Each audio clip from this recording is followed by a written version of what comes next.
नमस्कार साथियों, मैं हूं कुलदीप जांगीड़। एक बार फिर से आपके साथ सामान्य ज्ञान ग्रुप परिवार में आपका बहुत बहुत स्वागत है। सभी को वेरी वेरी गुड मॉर्निंग। सभी ऑनलाइन आ चुके हैं? सभी ऑनलाइन आ जाइए दोस्तों जल्दी से। आज का जो नया टॉपिक है, जो नया सिद्धांत है, प्रिंसिपल सिद्धांत अपन पढ़ने वाले हैं। सभी को good morning, good morning everybody. आ जाइए जल्दी से ऑनलाइन। चलिए बात करते हैं दोस्तों मनोवैज्ञानिक के बारे में। मनोविज्ञान अपना चल रहा था और यूनिट फर्स्ट चल रही थी अपनी। जो जो नए बच्चे आए हैं बिल्कुल वीडियो को लाइक करें, शेयर करें ज्यादा से ज्यादा। सभी ने ग्रुप बना रखे हैं ना भाई?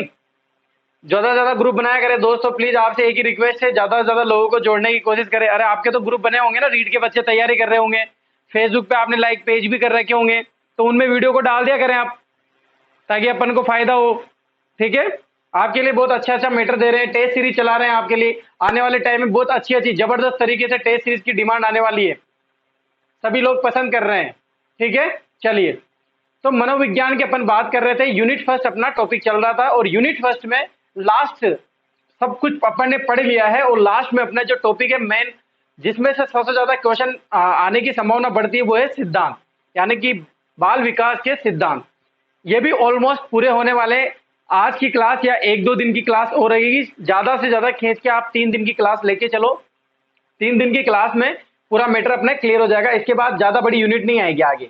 ठीक है, चलिए तो बात कर रहे हैं दोस्तों। कल की मैंने क्लास पढ़ाई थी आपको। कल की क्लास में अपन ने संवेग के बारे में बात करी थी। किसके बारे में? संवेग, यानी कि इमोशनल के बारे में। तो मैंने आपको इसलिए वो सारी चीजें बताई थी क्योंकि जो आज का सिद्धांत पढ़ेंगे वो है संवेगात्मक विकास का सिद्धांत। कौन सा सिद्धांत? संवेगात्मक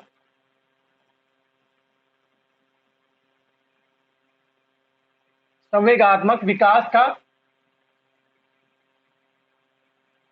सिद्धांत। अब बहुत इजी लगेगा आपको, क्योंकि अब सारी चीजें समझाने की जरूरत नहीं है मुझे। क्यों नहीं है? क्योंकि मैंने आपको संवेग के बारे में सब कुछ बता दिया है। संवेग कैसे होते हैं, शारीरिक रूप में कितने कितने परिवर्तन देखने को आपको मिलेंगे, संवेग जन्मजात होते हैं कि अर्जित होते हैं, किस किस एनवायरमेंट में संवेगों का क्या क्या प्रभाव पड़ता है, कौन सा संवेग कब उत्पन्न होता है, कब तक रहता है, कब कितनी आयु में हो जाता है, कितनी अवस्थाओं में जो है संवेग अलग अलग होते हैं, लड़कियों में किस प्रकार के सब, ये सारी इसकी सारी डिटेल जो है मैंने आपको पिछली वाली क्लास में बता दी थी। अगर किसी बच्चे को प्रॉब्लम हो रही है कि सर हमको पिछली वाली क्लासें देखनी है, एक दो कमेंट आए थे मैंने देखे थे कि बच्चे पूछ रहे थे कि सर वो पहले वाली क्लासें नहीं चल रही है, तो बिल्कुल आप यूट्यूब पे जाइए, हमारे इस लिंक पर आप ओपन कीजिए इसको और आपको सारी क्लासें आपको देखने को मिल जाएगी। आपको सारी असुविधाएं नहीं होने देंगे बिल्कुल भी इस ग्रुप में। ठीक है, फिर भी आपको कॉन्टेक्ट नंबर दिए हुए हैं, आप मैसेज करना और मुझसे पूछ लेना। ठीक है, कोई समस्या नहीं रहेगी। बात करेंगे संवेगात्मक विकास के सिद्धांत के बारे में। ये संवेगात्मक विकास का जो सिद्धांत किसने दिया था और इस सिद्धांत में क्या क्या बताया गया है, नॉर्मली बात है। आज की क्लास में बहुत इजी लगेगा आपको, क्योंकि संवेग अपन ने पढ़ लिए, तो बिल्कुल इजी लगेगा। संवेग के बारे में मैंने बता दिया। अब ये बात करते हैं कि संवेगात्मक विकास का सिद्धांत दिया किसने, यानी कि किसने दिया था। तो ये दिया था विलियम मैकडूगल ने। विलियम मैकडूगल ने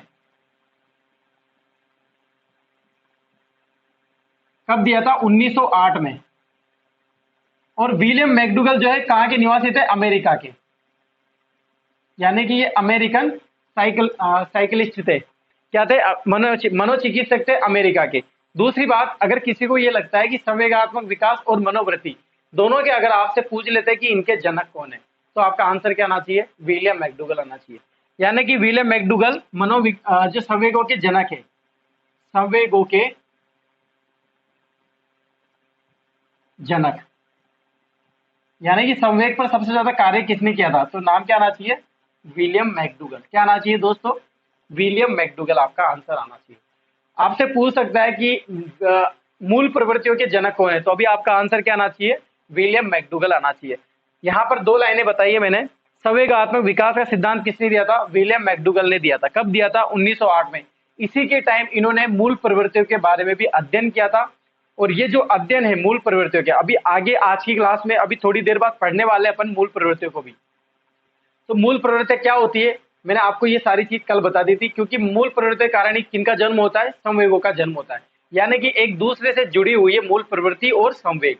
किस मूल प्रवृत्ति, कौन सा संवेग कब उत्पन्न होगा, तब कौन सी मूल प्रवृत्ति काम करेगी, ये सारी चीजें मैंने आपको कल बता दी थी।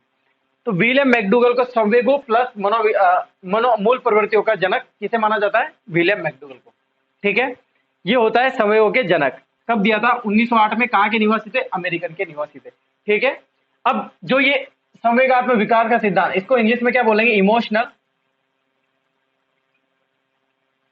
Development theory.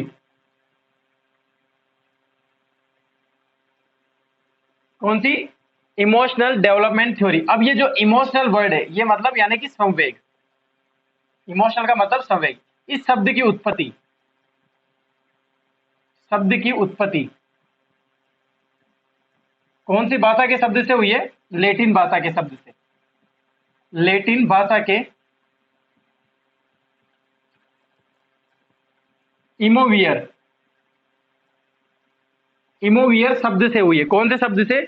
इमोवियर शब्द से हुई है।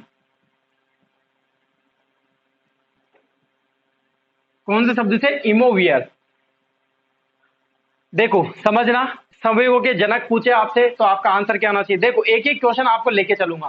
संवेगों के बारे में अब ज्यादा समझाने की जरूरत नहीं है, क्योंकि मैंने पिछले वाली क्लास में आपको बता दिया था। सब कुछ आप वहां पर मिल जाएगा देखने को। विलियम मैकडूगल ने संवेगात्मक विकास का सिद्धांत दिया था। कब दिया था? 1908 में दिया था। विलियम मैकडूगल के जनक मानते हैं संवेगों के और मूल प्रवृत्तियों के। किन किन के? संवेगों के प्लस मूल प्रवृत्तियों के। मूल प्रवृत्ति में अभी आगे बता दूंगा आपको। इसके बाद इमोशनल डेवलपमेंट थ्योरी की अपन बात कर रहे हैं। जो इमोशनल जो शब्द है, इसकी उत्पत्ति हुई है लैटिन भाषा की। आपसे पूछा जा सकता है, पूछा गया है बहुत बार एग्जाम में। जब अपन टेस्ट की बात करेंगे ना, तब भी मैं आपको वहां पर दूंगा ये क्वेश्चन। तो लैटिन भाषा का शब्द है इमोशनल, जिसकी कौन सी भाषा के शब्द से उत्पत्ति हुई है? इमोवियर। यानी कि ये भाषा शब्द है लैटिन और इसका अर्थ होता है इमोशनल। और इमोवियर शब्द जो है, कौन सा? इमोवियर। ये जो शब्द है, इसका अर्थ क्या होता है? इसका अर्थ होता है उत्तेजना। क्या अर्थ होता है? उत्तेजना। आपसे पूछा जा सकता है, वेरी वेरी इंपॉर्टेंट है ये। इमोवियर शब्द का अर्थ क्या होता है? क्या होता है? उत्तेजना। अर्थात अपन ये बोल सकते हैं कि उत्तेजित अवस्था को क्या बोलते हैं? संवेग कहते हैं। अर्थात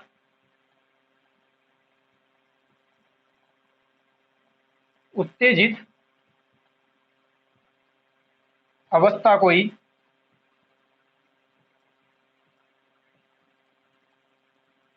क्या बोलते हैं? संवेग बोलते हैं। संवेग कहते हैं। ठीक है, यहां तक सभी को समझ में आया कि नहीं आया? क्लियर है? यहां तक सभी को समझ में आ जाना चाहिए। बिल्कुल नॉर्मली चीजें बताइए। यहां पर अपन बात कर रहे हैं इमोशनल शब्द की, जिसकी शब्द की उत्पत्ति कौन सी भाषा के शब्द से हुई है? लैटिन भाषा के इमोवियर शब्द से उत्पत्ति हुई है इसकी। इमोवियर शब्द का अर्थ क्या होता है? उत्तेजना। क्योंकि जो बालक का जन्म होता है, शिशु का जन्म होता है, तो उसमें उत्तेजना नामक का एक संवेग पाया जाता है। तो इसीलिए इसका अर्थ क्या निकाला? उत्तेजित। यानी कि उत्तेजित होने वाली जो अवस्था रहती है, उसी को क्या बोलते हैं? संवेग बोलते हैं। अब ये एक लाइन है, देखो, अर्थात उत्तेजित अवस्था को क्या बोलते हैं? संवेग बोलते हैं। अब ये एक लाइन हो गई, परिभाषा हो गई। क्या हो गई? एक परिभाषा हो गई। अभी मैं आपको एक दो परिभाषा बताने वाला हूं।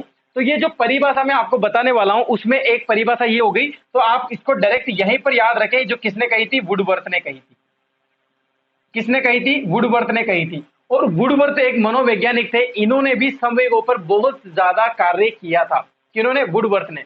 इसीलिए यहीं पर बता देता हूं, वुडवर्थों को उपजनक माना जाता है संवेगों को। इन्होंने 24 प्रकार के संवेग बताए। कितने प्रकार के? 24 प्रकार के। जबकि विलियम मैकडूगल ने कितने प्रकार के संवेग की बात करी है? सिर्फ 14 प्रकार के संवेगों की। लेकिन दम था उनके संवेगों में। किनके संवेगों में? विलियम मैकडूगल की जो मूल प्रवृत्ति प्लस संवेगों का जो जोड़ तोड़ इन्होंने बताया था, वो इतना जबरदस्त था कि ऐसा लगता था कि हाँ, एक्चुअल में यही संवेग होते हैं, इसके अलावा कोई संवेग उत्पन्न नहीं होते हैं। और मूल प्रवृत्ति का जन्म भी यहीं सर होता है। लेकिन वुडवर्थ के संवेग ज्यादा थे। किन से? विलियम मैकडूगल से। इसीलिए इनको, वुडवर्थ को भी क्या माना जाता है? उपजनक माना जाता है। यहीं पर लिखूं? चलो, उपजनक। ये लो, किनके उपजनक है? ये संवेगों के। किनके उपजनक है? संवेगों के। ये हुई दोस्तों संवेगात्मक सिद्धांत की एक नॉर्मली बात। इतनी सी छोटी सी बात मैंने आपको बताई। यहां से 2 या 3 क्वेश्चन आपके बनते हैं। सबसे पहला वाला क्वेश्चन तो यही बनता है कि संवेगात्मक विकास का सिद्धांत किसने दिया था? आपका आंसर क्या आना चाहिए? William McDougall. इसके बाद जनक किसे मानते हैं? विलियम मैकडूगल को। मूल प्रवृत्तियों का जनक किसे मानते हैं? विलियम मैकडूगल का। ये सिद्धांत कब दिया था? 1908 में दिया था। इस शब्द की उत्पत्ति कौन से भाषा के शब्द से हुई है? लैटिन भाषा के शब्द से। कौन से शब्द से? इमोवियर शब्द से। अर्थ क्या होता है? उत्तेजना होता है। उत्तेजना की जो अवस्था रहती है इसको ही क्या बोलते हैं? वुडवर्थ बोलते हैं। ये बात किसने कही? किसने कही? वुडवर्थ ने कही। वुडवर्थ कौन था? उपजनक है किसका? संवेगों का। यहां तक क्लियर है कि नहीं है? मैंने एक ही बार में आपको सब कुछ चीजें बता दी हैं, आपको आसानी से समझ में आ जाना चाहिए। कोई भी चीज ऐसी नहीं रहनी चाहिए जो आपको समझ में। क्लियर है यहां तक सभी को? सभी बताएंगे जल्दी से। क्लियर है? सभी को समझ में आ रहा है? सभी को समझ में आ रहा है? सभी को समझ में आ रहा है? ठीक है, चलो मिटा, अब इसको लिख लो, फिर आगे बात करते हैं।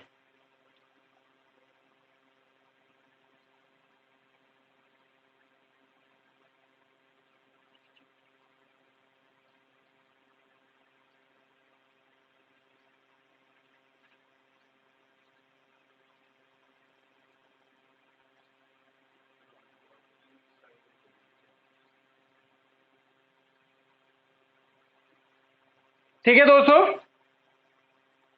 मिटा दूं? चलिए, ये बात हुई संवेगात्मक विकास के सिद्धांत की, जो इंट्रोडक्शन के रूप में मैंने आपको बताई है। बहुत ही आसानी से समझ में आ गई, आ गई होगी आपको।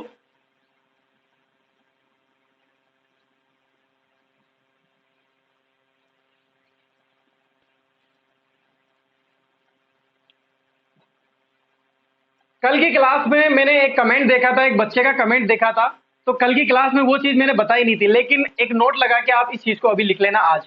उस बच्चे का क्वेश्चन ये था कि आविष्कार की जननी कौन सा संवेग होता है इसमें, कि क्योंकि क्वेश्चन आया हुआ क्वेश्चन था इसीलिए उसने पूछ लिया होगा। मैं बता नहीं पाया था क्योंकि मैं आपके आंसर नहीं दे पाता हूं, क्योंकि जैसे मुझे टाइम मिलता है तभी मैं आपको आंसर देता हूं। जल्दी से लाइक करो वीडियो को, जल्दी से लाइक आने चाहिए। शेयर कर दो आप पहले वीडियो को। देखो अभी कम ऑनलाइन आ रहे हैं, जुड़ा रहा करो ऐसे, ठीक है? मजा आता है दोस्तों क्लास में। आपके रिप्लाई दे देता हूं पर फिर भी मैं, ठीक है? बहुत प्यार है मेरे को आपसे। चलिए आगे बात करते हैं। नोट लगा के लिखा देता हूं मैं उस चीज को। देखो कैसा, कैसे पूछेगा आपसे, बहुत ही अच्छी आज बताऊंगा, जिंदगी भर याद रहेगा, कभी नहीं भूलोगे आप। आपकी याददाश्त चली जाएगी तब भी आपको संवेग याद रहेंगे बस, और बाकी कुछ भी याद नहीं रहेगा, ठीक है? कुलदीप की क्लासें याद रहेगी इसलिए। मजा आ रहा है ना दोस्तों? मजा, क्लास में मजा आ रहा है ना सभी को? एंजॉय करो बस क्लास को। देखो दो वर्ड लिखूंगा यहां पर, एक लिखूंगा मैं आश्चर्य। क्या लिखा मैंने? आश्चर्य हुआ आपको। ये क्या है? संवेग है। ये क्या है? संवेग। एक वर्ड और लिखूंगा, आश्चर्य कब होता है? जब आपकी जिज्ञासा की प्रवृत्ति होती है। जिज्ञासा, ये क्या है? मूल प्रवृत्ति। यानी कि इस मूल प्रवृत्ति में जन्म किसका होता है? आश्चर्य का होता है। यानी कि वैज्ञानिक भावना कब होगी? देखो, जिज्ञासा का मतलब होता है एक इच्छा जाहिर करना। मेरे अंदर बहुत सारी इच्छाएं हैं, मैं आपसे पूछना चाहता हूं ऐसा क्यों हुआ, ऐसा कैसे होता है, अरे जल्दी से बताओ, प्रैक्टिकल करके बताओ, ऐसा कैसे कर रहे हो आप। जिज्ञासा है, बार बार क्वेश्चन पूछने की जिज्ञासा है। अगर बार बार क्वेश्चन पूछने की मेरे अंदर जिज्ञासा प्रवृत्ति आ रही है तो ये किसको जन्म देगी? ये वैज्ञानिक भावना है। यानी कि वैज्ञानिक बनने की प्रवृत्ति किससे जन्म होता है? जिज्ञासा से। किससे? मूल प्रवृत्ति है, और ये किसको जन्म देगी? वैज्ञानिक बनने की।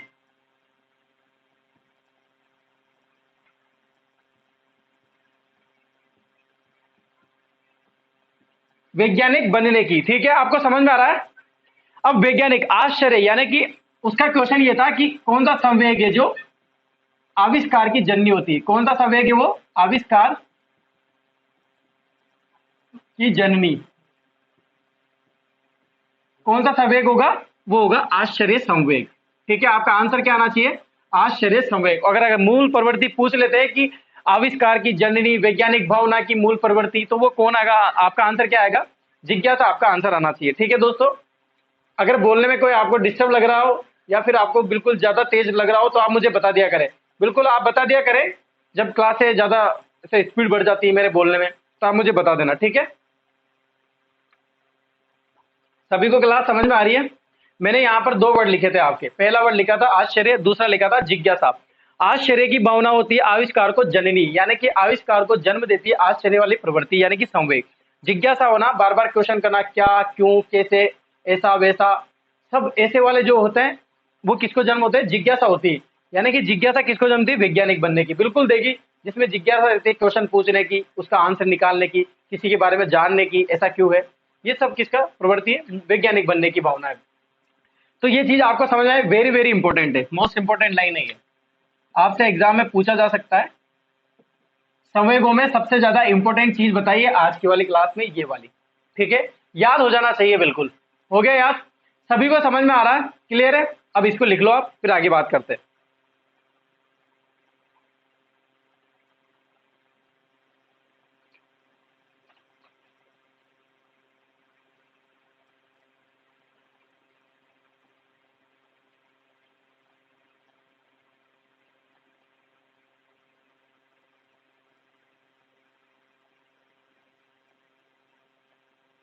मिटा दूं, चलिए। अब जो विलियम मैकडूगल थे, उन्होंने क्या बोला, परिभाषाओं में बता दूंगा। चलो दो एक परिभाषा की बात कर लेते हैं। परिभाषा, मैंने आपको वुडवर्थ की परिभाषा तो बता ही दी। क्या थी वुडवर्थ की परिभाषा, कि उत्तेजना की अवस्था के कारण जो उत्पन्न होते हैं उनको क्या बोलते हैं, संवेग बोलते हैं। यानी कि उत्तेजना आना, उत्तेजित की स्थिति जो होती है उसको क्या बोलते हैं, संवेग बोलते हैं। और ये परिभाषा दी थी किसने, वुडवर्थ ने बोलती। बार बार लिखाने की जरूरत नहीं है, लिखा दी थी, ठीक है। इसके बाद बात करते हैं अपन मैकडूगल की परिभाषा की।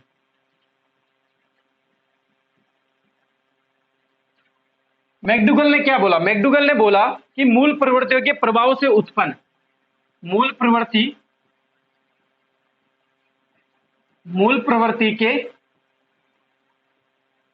प्रभाव से उत्पन्न उत्तेजना, उत्पन्न उत्तेजना को ही संवेग कहते हैं।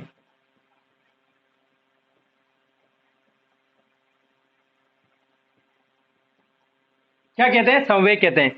यानी कि मैकडूगल जो थे, इनका ये मानना था कि हर एक जो भी संवेग बालक में उत्पन्न होते हैं, जो उत्तेजित होते हैं, यानी कि उत्पन्न होना, उत्तेजित होना, उसमें दिखाई देना, ये सब एक ही चीज है। तो ये किसके कारण होता है, किनका प्रभाव उन पर सबसे ज्यादा रहता है, तो वो रहता है मूल प्रवृत्ति। और मूल प्रवृत्ति के जनक भी कौन कहलाते हैं, विलियम मैकडूगल कहलाते हैं। कौन कहलाते हैं, विलियम मैकडूगल कहलाते हैं। परिभाषा कैसे याद रखनी है ये भी सुन लेना। अगर एग्जाम में मूल प्रवृत्ति कहीं भी नजर आ जाए और आपसे परिभाषा पूछ ले, तो वो बिल्कुल मैकडूगल की परिभाषा होगी। किसकी परिभाषा होगी, मैकडूगल की। यहां पर मूल प्रवृत्ति वर्ड आपको ध्यान रखना है। कौन सा वर्ड ध्यान रखना है, मूल प्रवृत्ति। क्योंकि मूल प्रवृत्ति 14 प्रकार की मूल प्रवृत्ति थी। यानी कि इधर देखो, अगर ये मूल प्रवृत्ति है 14, तो संवेग भी कितने होंगे, 14 होंगे। किसके अनुसार, विलियम मैकडूगल के अनुसार। इसीलिए विलियम मैकडूगल ने एक संबंध स्थापित किया था, किसके मध्य, मूल प्रवृत्तियों के मध्य और संवेगों के मध्य। यानी कि इन दोनों में एक संबंध स्थापित किया, दोनों को जोड़ दिया था इन्होंने। इसीलिए मनोविज्ञान के जनक माना जाता है किनको, विलियम मैकडूगल को। ठीक है, ये चीज आपको समझ में आ जाना चाहिए। इनकी परिभाषा यही है और इनकी एक डेफिनेशन भी यही है। संवेग क्या होते हैं, मूल प्रवृत्ति के आधार पर या के प्रभाव से उत्पन्न उत्तेजन, उत्तेजना को ही क्या बोलते हैं, संवेग कहते हैं। यानी कि संवेगों पर, एक लाइन में समझो, संवेगों का अर्थ क्या होता है, इनका प्रभाव रहता है संवेगों पर, सबसे ज्यादा प्रभाव रहता है मूल प्रवृत्तियों का। अभी आगे लिखाऊंगा मैं आपको, ठीक है। इसके बाद वेरी वेरी इंपॉर्टेंट परिभाषा याद रखना, अरस्तु की।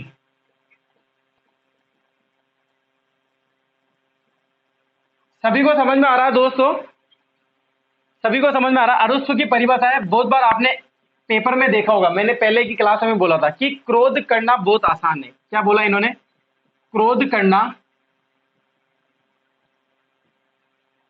बहुत आसान है,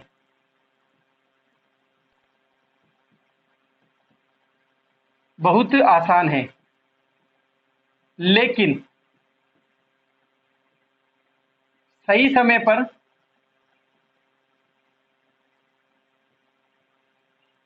सही व्यक्ति पर,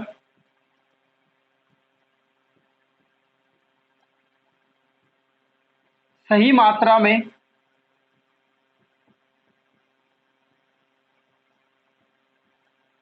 सही प्रयोजन से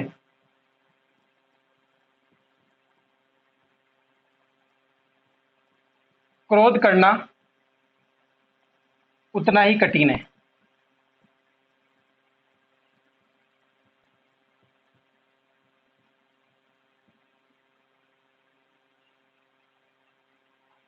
यानी कि इनका कहना था कि क्रोध बहुत आसान है, यानी कि किसी को भी क्रोध आ सकता है, लेकिन हम ये नहीं देखते हैं कि जब भी क्रोध होते हैं, एक वर्ड बोला है बहुत से मनोवैज्ञानिक ने, बहुत ही अच्छे कलाकार ने एक लाइन बताई थी कि जब क्रोध आता है ना, तो क्रोध सबसे पहले अपना नुकसान करता है, उसके बाद सामने वाले को नुकसान होता है। यानी कि क्रोध जब भी आपको आएगा तो सबसे पहले किसकी आनी होगी? स्वयं की आनी होगी। एक माचिस की तरह होता है क्रोध।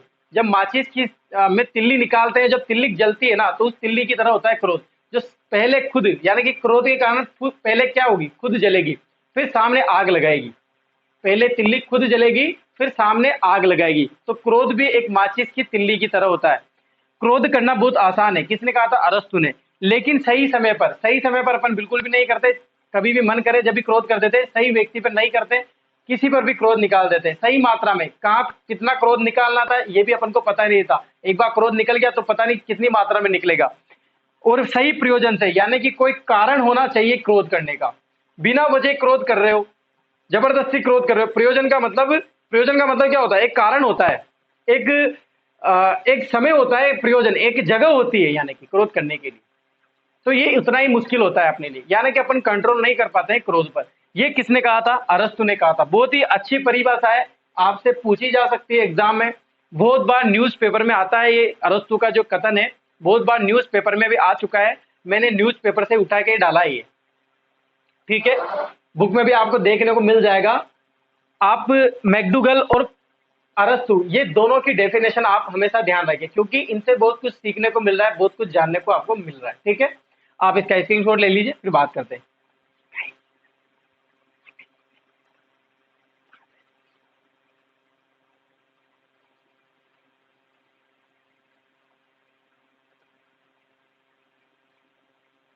ठीक है दोस्तों, चलिए मिटा दो अब इनको। लिख लिया होगा आप सभी ने। सभी को ये दोनों परिभाषा, दोनों कथन समझ में आए कि नहीं आए? याद हुए कि नहीं हुए?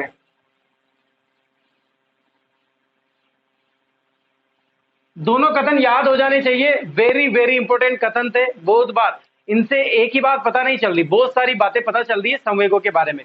विलियम मैकडूगल ने बोला है कि जो मूल प्रवृत्ति का जो प्रभाव रहता है, उनके कारण ही उत्तेजना उत्पन्न होती है, और इसी क्या बोलते हैं? संवेग बोलते हैं। यानी कि आप इस बात को समझो कि संवेगों पर किनका प्रभाव रहता है, किनके कारण संवेग उत्पन्न होते हैं, उत्तेजित होते हैं, निकलते हैं अपने शरीर से बाहर। अभी अपने अंदर सारे संवेग मौजूद है। अब ये टाइम आएगा कि कब निकालना है। आप बताओ मुझे कब निकालना है। आप ऐसी हरकतें कर दोगे, मान लो आप मेरे वीडियो को लाइक और शेयर नहीं करोगे, कल से लाइक और शेयर नहीं करोगे, तो मुझे क्या आएगा? गुस्सा आएगा, मुझे ईर्ष्या होगी, क्रोध आने लगेगा। ये सारे संवेग उत्पन्न हो गए, एक मूल प्रवृत्ति का जन्म होगा, फिर क्या होंगे? संवेग निकलेंगे। क्लियर है? समझ में आ रहा? इसे इनकी परिभाषा थी अरस्तु की, कि क्रोध करना आसान है, लेकिन सही व्यक्ति पर, सही मात्रा में, सही समय पर, और एक प्रयोजन, उस पर अपन क्रोध कंट्रोल में नहीं होता, यानी कि उतना ही कठिन होता है, ठीक है। चलो अब बात करते हैं दोस्तों प्रकार की, संवेग के प्रकार, ठीक है। संवेग के प्रकार कितने प्रकार होते हैं? संवेग के दो प्रकार होंगे। कौन कौन से दो प्रकार होंगे? सकारात्मक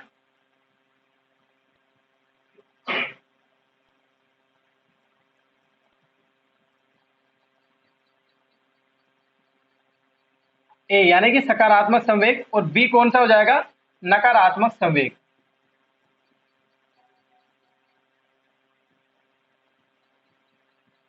सकारात्मक संवेग को आप धनात्मक भी बोल सकते हो, धनात्मक, और इसे नकारात्मक को ऋणात्मक भी बोल सकते हो। यानी कि इनको धनात्मक संवेग बोल सकते हो और इनको ऋणात्मक संवेग बोल सकते हो। अब धनात्मक क्या होते हैं? धनात्मक को समझना। धनात्मक क्या होते हैं?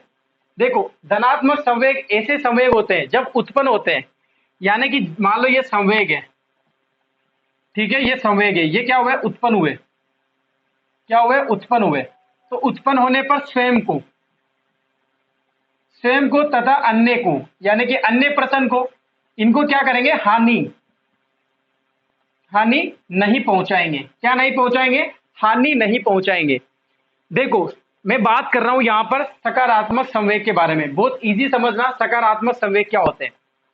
दो प्रकार के संवेग बताए विलियम मैकडूगल ने, कि दो प्रकार के संवेग होते हैं, जिनके प्रकार है सकारात्मक या धनात्मक, नकारात्मक या ऋणात्मक।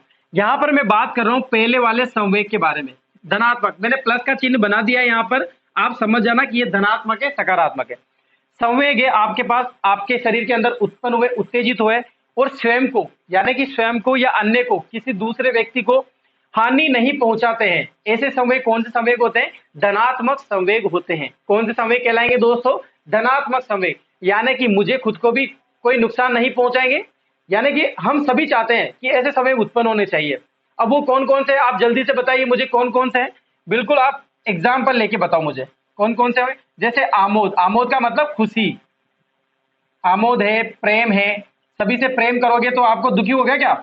आप परेशान हो गए कि प्रेम करने से? नहीं होंगे। दया है और ईटीसी आदि। ठीक है, इस प्रकार के संवेग कौन से संवेग कहलाते हैं? सकारात्मक संवेग कहलाते हैं। आपसे एग्जाम में इस तरह से पूछा जाएगा कि आपको ऑप्शन में दे देगा वो कि दया, प्रेम, क्रोध, आमोद, निम्न में से सकारात्मक संवेग नहीं है, तो आपका आंसर क्या आना चाहिए? क्रोध। कौन सा? क्रोध। ये कौन सा संवेग है? नकारात्मक संवेग है। यहां पर बात कर रहे थे सकारात्मक की, अब देखना नकारात्मक की बात कर लेते हैं। नकारात्मक मतलब ऋणात्मक। जब संवेग उत्पन्न होंगे, क्या होंगे? ये संवेग है, ये उत्पन्न हुए तो स्वयं को, इनको स्वयं को यानी कि खुद को, स्वयं को तथा अन्य को हानि पहुंचाते हैं। क्या करते हैं? हानि पहुंचाते हैं। यानी कि ऐसे संवेग जब उत्पन्न होते हैं तो स्वयं को या अन्य व्यक्तियों को हानि पहुंचाते हैं। वैसे संवेग कौन से संवेग कहलाते हैं? ऋणात्मक संवेग कहलाते हैं या फिर नकारात्मक संवेग कहलाते हैं। यानी कि कोई नहीं चाहता कि आप ऐसे संवेग करो। अब ऐसे संवेग कौन कौन से होते हैं? जैसे एग्जाम्पल देखना, जैसे भय, भय पैदा होगा तो आपके अंदर डर आ जाएगा, आप डरने लग जाओगे, नींद नहीं आएगी। इसके बाद क्रोध, ये भी संवेग है जो ऋणात्मक है। इसके बाद ईर्ष्या, ईर्ष्या भी नहीं करनी चाहिए, खाना ही नहीं आएगा आपको। अगर ईर्ष्या करने लग जाओगे तो आपको भूख भूख लगना बंद हो जाएगी। इसके बाद घृणा, घृणा करना। ये सारे संवेग, क्रोध, भय, ईर्ष्या, घृणा, ये सारे कौन से संवेग है? ऋणात्मक संवेग है, यानी कि नकारात्मक संवेग कहलाते हैं। सभी को समझ में आया ये? जिंदगी में कभी नहीं बोलोगे आप इतना इजी तरीके से, इतना सिंपल तरीके से, इतना व्यवहारिक तरीके से मैं आपको बता रहा हूं कि आपका कोई सा भी क्वेश्चन आ जाए आप गलत नहीं करोगे। देखो यहां पर सबसे बड़ी बात यह है कि आपको यह समझना है कि जो एग्जाम में जो क्वेश्चन आएंगे वो किस तरह से पूछा जा सकता है। आपको याद हो जाना चाहिए कि अच्छे संवेग कौन से होते हैं और बुरे संवेग कौन से होते हैं, क्योंकि वो ऐसे ही क्वेश्चन पूछेगा। निम्न में से सकारात्मक संवेग है, निम्न में से नकारात्मक संवेग है, मिलान करवा लेगा वो। तो ऐसे आपको तैयार रहना है, बिल्कुल होशियार रहना है। आप सिर्फ यहाँ पर समझो, बाकी सब आप कर लोगे। ठीक है, ये चीज समझ में आई सभी को? क्लियर है? सभी को समझ में आ रहा है? सबको समझ में आ रहा है? चलिए लिख लो आप इसको, फिर मिटा देंगे।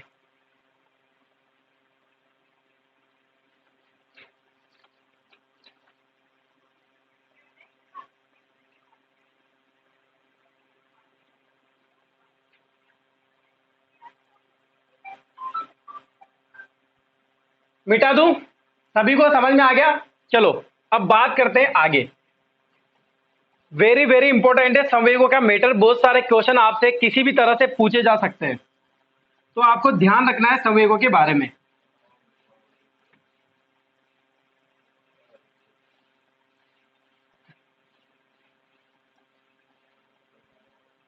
अब बात करता हूं दोस्तों, मनोवैज्ञानिक, अलग अलग मनोवैज्ञानिक हुए, जैसे विलियम मैकडूगल हुए। विलियम मैकडूगल ने संवेगों की संख्या कितनी बताई? 14।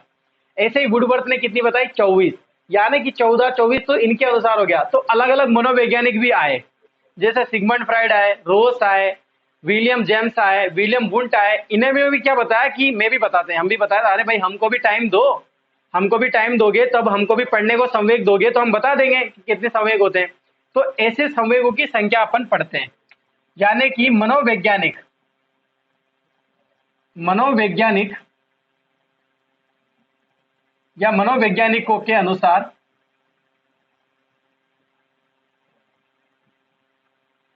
संवेगों संवेगों की संख्या, क्या? संवेगों की संख्या अब बात करते हैं अलग अलग मनोवैज्ञानिकों की अलग अलग संख्या। ठीक है दोस्तों, सभी को समझ में आ रहा है। अब बात करते हैं, पहले मैं लिखता हूं रोज के अनुसार। किनके अनुसार? रोज के अनुसार।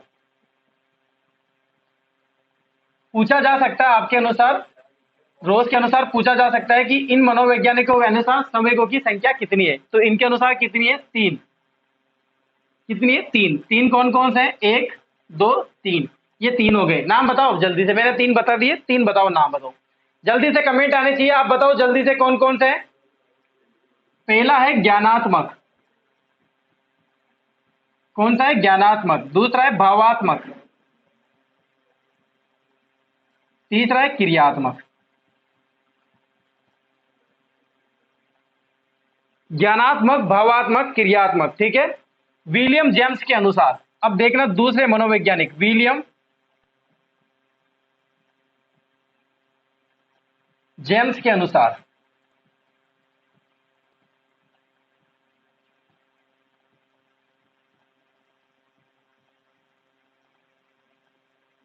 किसके अनुसार? विलियम जेम्स के अनुसार। इनके अनुसार कितने संवेग है? 2 संवेग है। कौन कौन से हैं 2 संवेग? एक तो आएंगे स्थूल स्थूल संवेग और एक आएंगे सूक्ष्म संवेग, यानी कि छोटे और बड़े संवेग। किनके अनुसार? विलियम जेम्स के अनुसार। देखो, ये आप जेम्स को ऐसे याद रखना कि इसमें आधा म आ रहा है। जेम्स आप देखो कि आधा वर्ड है, तो स्थूल और सूक्ष्म ये भी आधे आधे वर्ड है, तो आपको ऐसे ध्यान रख सकते हैं आप। ठीक है, आपसे एग्जाम में इस तरह से पूछा जाएगा कि निम्न में से विलियम जेम्स का संवेग नहीं है, तो वो स्थूल सूक्ष्म इन दोनों में से एक दे देगा, या फिर ऑप्शन में दे देगा स्थूल सूक्ष्म और 2 बाकी नहीं देगा कि दोनों अथवा दोनों नहीं। तो आपको इस तरह से तैयार होना है।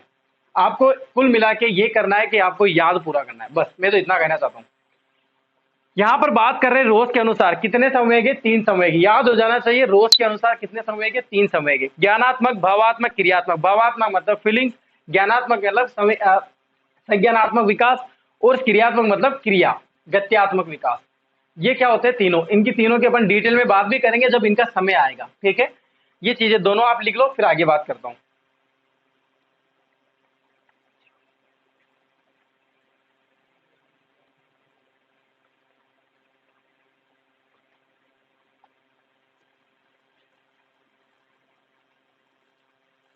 मिटा दूं? चलिए, अब आगे और मनोवैज्ञानिक के अनुसार बात करते हैं। सभी को याद यहीं पर होना चाहिए, बस यहीं पर याद हो जाना चाहिए। इसके बाद बात करते हैं, तीसरे नंबर पे है सिगमंड फ्रायड। सिगमंड फ्रायड बहुत ही अच्छे मनोवैज्ञानिक हुए हैं सिगमंड फ्रायड। इनके बारे में अपन काफी ज्यादा चर्चा कर चुके हैं। मैंने जितना बताना था उतना तो बता ही दिया है। आगे एक और बताएंगे जब सिद्धांत आएगा इनका, तब डिटेल से और बारे में बात करेंगे, व्यक्तित्व में करेंगे इनकी बात। बाकी मैंने बहुत कुछ बता रखा है सिगमंड फ्रायड के बारे में, आपको सारा फोटोज वगैरह सब कुछ बता रखा है। आपको ये नहीं कह सकते कि यार सर सिगमंड फ्रायड के बारे में बताइए। ठीक है, इनके अनुसार कितने संवेग है? 2 प्रकार के संवेग है। कौन कौन से हैं? 2 पहले बता चुके हैं, इरोस और दूसरा है थेनेटोस। इरोस, थेनेटोस। इरोस को बोलते हैं जीवन संवेग। कौन सा संवेग? जीवन संवेग। और इनको बोलते हैं मृत्यु संवेग। अब कोई भी स्टूडेंट है ना, मुझसे ये नहीं पूछेगा कि सर इरोस क्या होता है, थेनेटोस क्या होता है। अगर कोई विद्यार्थी अगर ये जानना चाहता है कि सर इरोस बताइए, जीवन संवेग क्या होते हैं, कोई ये पूछ रहा होगा कि सर थेनेटोस संवेग बताइए, मृत्यु संवेग क्या होते हैं, तो आप हमारे लिंक पर जाइए। मेरी क्लास है यूट्यूब चैनल पर उपलब्ध है। इनसे 2 या 3 पहले की क्लास देखना। सिगमंड फ्रायड का मैंने सिद्धांत बताया है, उस सिद्धांत में इतना अच्छी तरीके से मैंने ये सारी चीजें समझाई है, इरोस और थेनेटोस। तो आप वहां जाइए और वहां से मेरे माध्यम से ही जानिए। ठीक है, बार बार बोलने से मजा नहीं आता। फिर भी मैं बहुत सारी चीजें आपको बार बार रिपीट भी करवाता हूं, लेकिन बहुत ज्यादा बड़ा मैटर है। ठीक है, वहां पर देख लेना आप। इसके बाद बात करेंगे अपन गिलफर्ड की। गिलफर्ड के अनुसार, ये एग्जाम में पूछा गया है गिलफर्ड का। गिलफर्ड के अनुसार,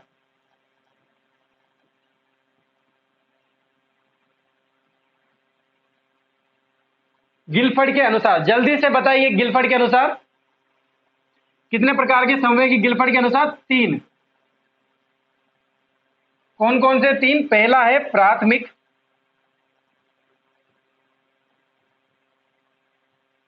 प्राथमिक, दूसरा है गौण, तीसरा है कृत्रिम।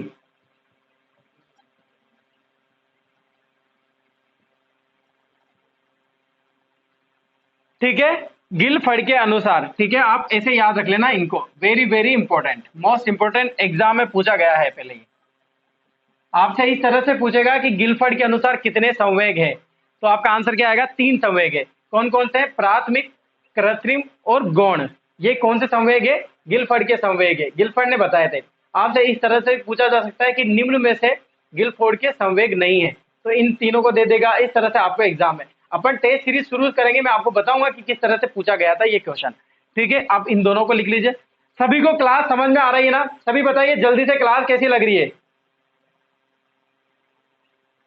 जल्दी से बताइए। आपको पता होगा जब अपन अवस्थाएं पढ़ रहे थे तो मैंने आपको वहां पर बताया था कि ये प्राथमिक संवेग कहलाते हैं, कि ये प्राथमिक संवेग कहलाते हैं। तो कौन कौन से प्राथमिक संवेग में थे, किसके अनुसार थे, ये सारी चीजें मैंने अवस्थाओं में बताई थी। एक बार फिर से लिखाऊंगा, पहले आप इसका स्क्रीनशॉट ले लीजिए।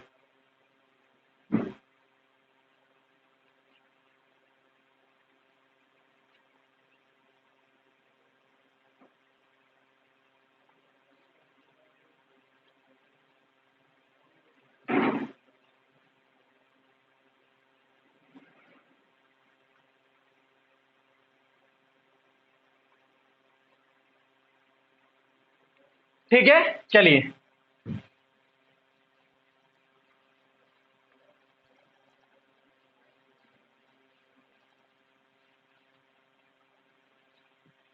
वहां पर जब प्राथमिक संवेग के बारे में बात हो रही थी तो वो एक प्राथमिक संवेग मैंने आपको बताए थे।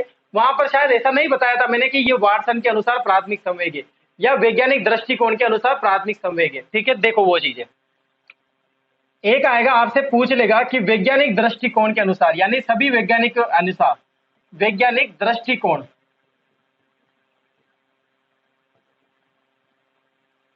के अनुसार संवेग कितने हैं? 4 है।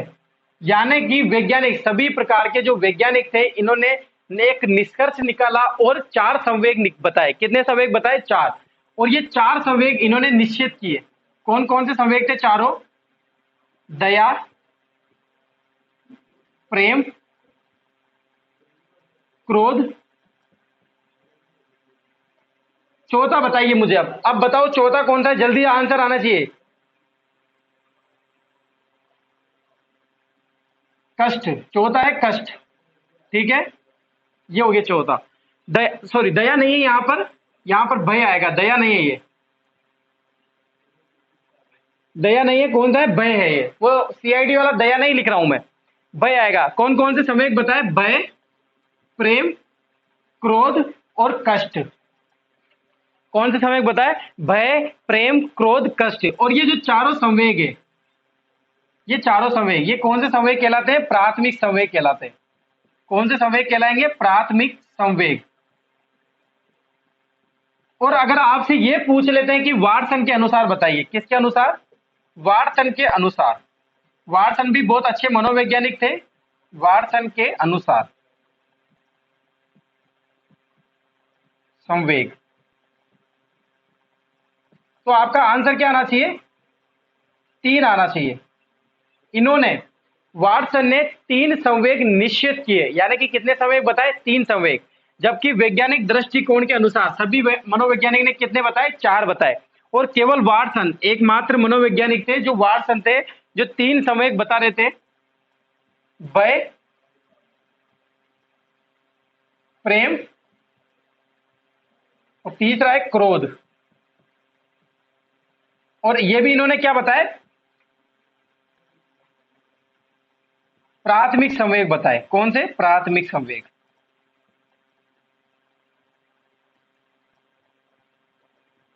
कौन से संवेग बताए? प्राथमिक संवेग। यानी कि यहां पर समझने वाली बात यह समझना कि आपको क्या याद रखना है। अगर आपसे एग्जाम में यह पूछ लेता है कि वाटसन के अनुसार कितने प्रकार के संवेग निश्चित किए, कितने प्रकार के? 3 प्रकार के, भय, प्रेम, क्रोध। और ये तीनों प्राथमिक संवेग बताते हैं कौन? वाटसन। जबकि मनोवैज्ञानिक दृष्टिकोण के अनुसार कितने प्राथमिक संवेग है? 4 प्राथमिक संवेग है। कितने हैं? 4। अगर आपसे ये पूछ लेता है कि प्राथमिक संवेग निम्न में से नहीं है, तो आपको इन चारों के अलावा जो भी नजर आ जाएगा, इन चारों के अलावा जो भी नजर आ जाएगा वो प्राथमिक संवेग नहीं है।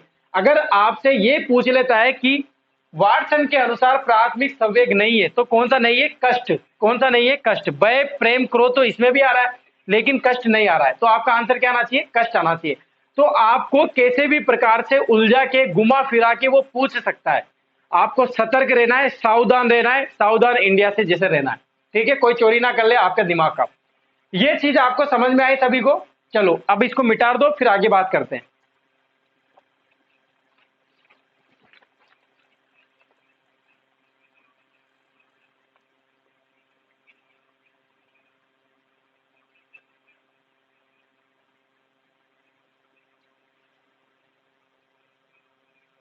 सभी ने लिख ली? चलो अब आगे बात करते हैं।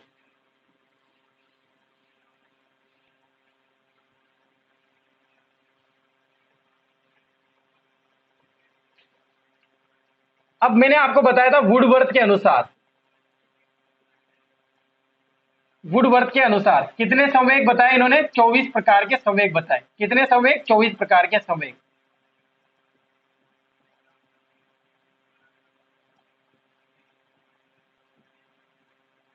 बस ये बनाया मैंने, लिखूंगा नहीं 24 प्रकार के। आप डर गए होंगे कि सर 24 प्रकार के संवेग आप बताओगे और लिखने पड़ेंगे और याद करने पड़ेंगे। बिल्कुल नहीं, कोई जरूरत नहीं है। बस आपको एक चीज ध्यान रखनी है कि वुडवर्थ को क्या बोला गया है? उपजनक संवेगों का। किनका? संवेगों का। आप तो डर गए होंगे कि सर 24 प्रकार के संवेग लिखाने आए हैं। बिल्कुल डरना नहीं है। आपको जो जो इंपॉर्टेंट चीजें, जो जो याद करने की लायक चीजें, वो आपको ध्यान रखनी है। बस आपसे ये पूछा जा सकता है कि वुडवर्थ ने कितने संवेग बताए थे? आपका आंसर आना चाहिए 24 यानी कि 24। उपजनक किसे बताया? वुडवर्थ को बताया। अब बात करते हैं अपन मनो विलियम मैकडूगल के अनुसार। किसके अनुसार? विलियम मैकडूगल के अनुसार।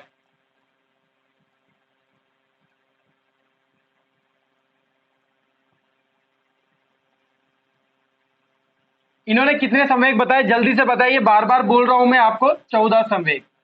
किनके आधार पर बताए? मूल प्रवृत्ति के आधार पर। मूल प्रवृत्ति के आधार पर संवेग। और ये जो 14 प्रकार के संवेग बताए थे, यही सर्वमान्य माने, यही सर्वमान्य थे। इसीलिए विलियम मैकडूगल को क्या बोला? जनक बताया गया है। क्या बताया गया है? जनक। किसका? संवेगों का। इन्होंने संवेगों की संख्या कितनी निश्चित करी? 14 निश्चित करी। किनके आधार पर? मूल प्रवृत्ति के आधार पर। और यही सबसे ज्यादा सेटिस्फाई, मनोवैज्ञानिक जो भी सेटिस्फाई हुए, सबसे ज्यादा विलियम मैकडूगल से हुए, सर्वमान्य माने गए। और इसके बाद ही इनको जनक बता दिया गया। किनका? संवेगों का। ठीक है, अब इनके बारे में अपन बात करते हैं। जब तक आप इसको लिखो, आगे की चर्चा अपन करने वाले क्या करना है।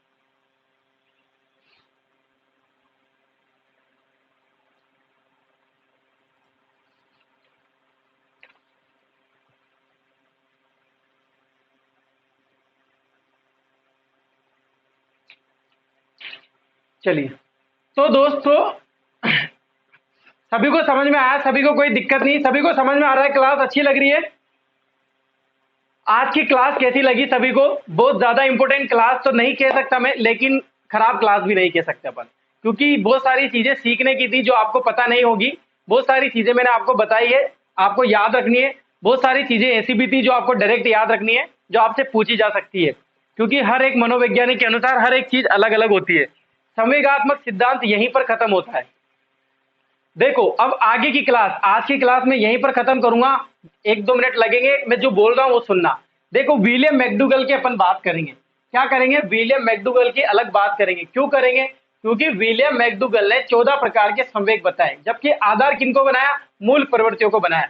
और अपना एक टॉपिक मूल प्रवृत्ति बाकी है। अब मैं ये चाहता हूं कि मूल प्रवृत्ति अभी पढ़ लेते हैं, बाद में पढ़ने की जरूरत नहीं पड़ेगी। सिद्धांत तो खत्म हो गया, संवेगों का सिद्धांत। वो छोटा सा सिद्धांत था जिसमें आपके 2-4 लाइनें स्टार्टिंग में बताई थी मैंने, कथन वगैरह बताए थे और उत्पत्ति बताई थी, बस यही संवेग खत्म हो गए। क्योंकि संवेग के बारे में जो कल क्लास थी वही अपन ने बहुत कुछ जान लिया था।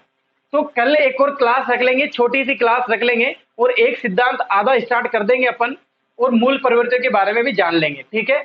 बहुत ही ज्यादा very very very important topic है मूल परिवर्तियों का, जिसमें 14 प्रकार के संवेग आते हैं। बहुत ही एग्जाम्पल दे दे के मैं आपको समझाऊंगा, क्योंकि इतना अच्छे तरीके से समझाने की जरूरत पड़ेगी उनको, क्योंकि बहुत सारे एग्जाम्पल से पूछे जाते हैं। आपसे किसी भी प्रकार से क्वेश्चन पूछे जा सकते हैं, तो कल की क्लास मिस मत करना, क्योंकि कल की क्लास में विलियम मैकडूगल के 14 संवेग बताने वाले हैं और उनको कैसे याद करना है ये सब चीजें अपन कल चर्चा करें। ठीक है दोस्तों, आज के लिए बहुत बहुत धन्यवाद सभी को। Very very good morning, Radhe Radhe.